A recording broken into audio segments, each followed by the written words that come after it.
Step 1 is to fold your waistband in half, hot dog style. So that means I'm going to be taking this. Let me get my iron going.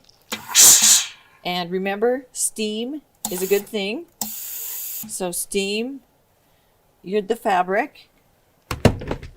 And then I'm actually going to put this a little closer to me while we're filming.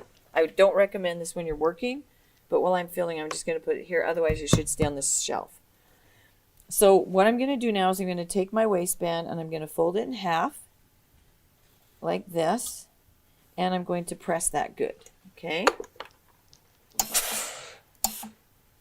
You want to press it so that each of the halves are the same size. Okay?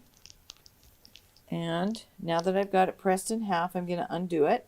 And now I know exactly where the middle is by that crease.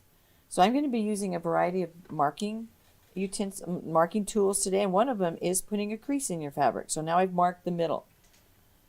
The next thing I'm going to do is I'm going to take my interfacing, and because on this band I'm only going to interface one side of the band, and I'm going to interface the side of the band that is the actual band, not the facing. So that means the band which is facing the world, that's the one I want to interface, okay? And then the facing comes over it and kind of supports it.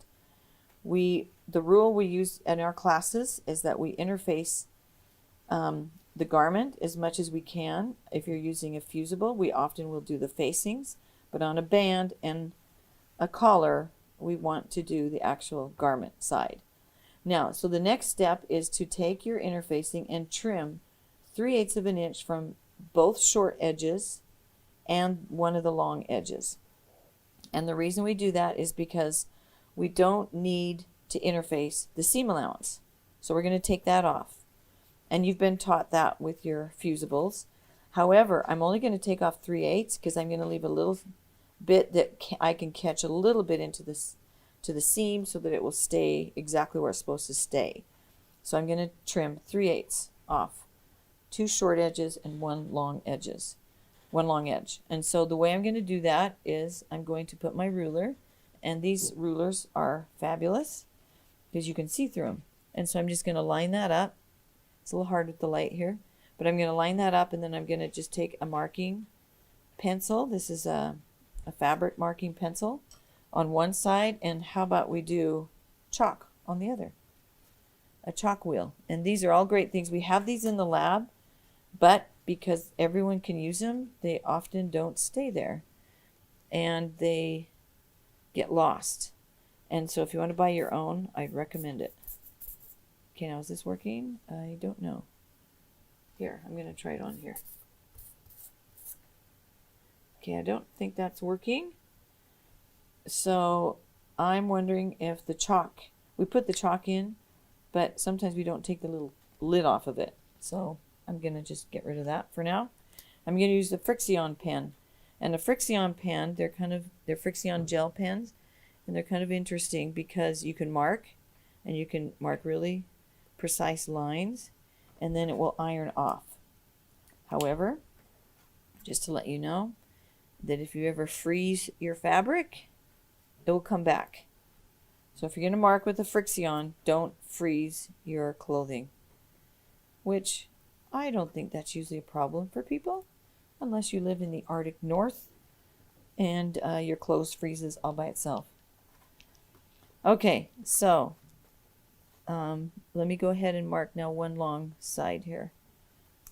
And the reason we're having you mark this is so that you understand that when we use fusibles, we want to get rid of the seam allowance, or most of the seam allowance. Okay, all right, so there's that. So the next thing I'm going to do now is trim.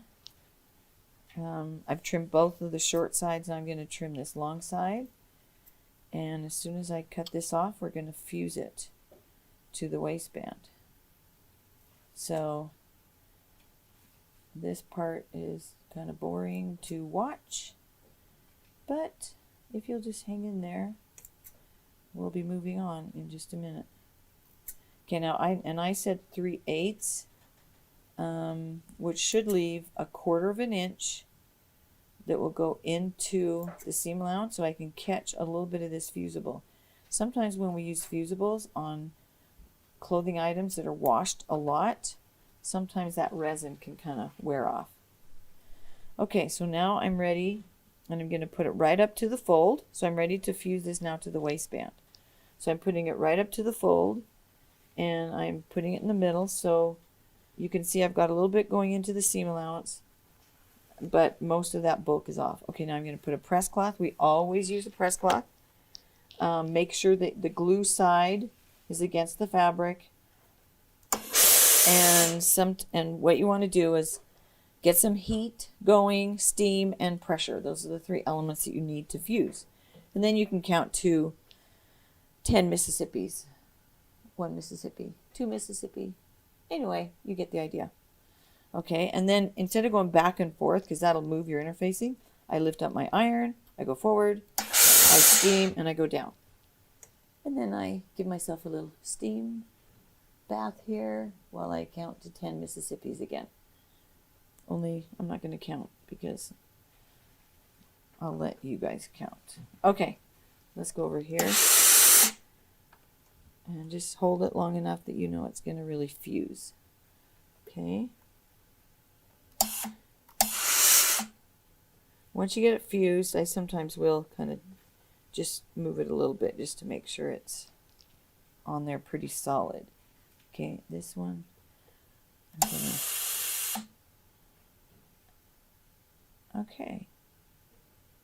Then you have to let it cool, because if I tried to work with it while it was still hot, it might just come right off. But that looks pretty solid. So once in a while, we have a student that will get their interfacing turned the wrong way without realizing it. So then if they use a press cloth, they're actually interfacing the press cloth. And when that happens, we're okay with that, because that means they didn't fuse it to the iron, which is a nightmare to clean. So that's why, and plus by using a press cloth, you can actually use a little hotter heat than normal. So, okay, I think I've got it. Isn't that beautiful so far? Okay, so we've got that done. So now this part that I've interfaced is now the actual fashion side of the waistband.